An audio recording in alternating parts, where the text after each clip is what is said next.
আসন্ন উপনির্বাচন ভারতীয় জনতা পার্টি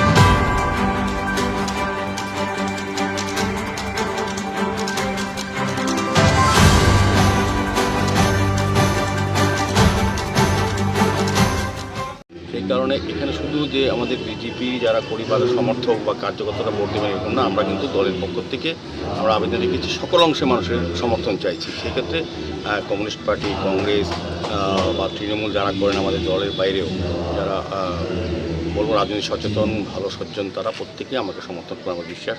আমি প্রত্যেকের ভোট চাইছি। এখানে শুধু হয়তো দলীয়ভাবে কোনো না কোনো কাউকে প্রার্থী হতে হয়, কিন্তু নির্বাচনে আমি সমস্ত রামনগরবাসী ভোটারদের কাছে আবেদন করছি আমাকে আশীর্বাদ করে কাজ করার সুযোগ দেওয়ার জন্য। আমি সবার জন্য কাজ করব।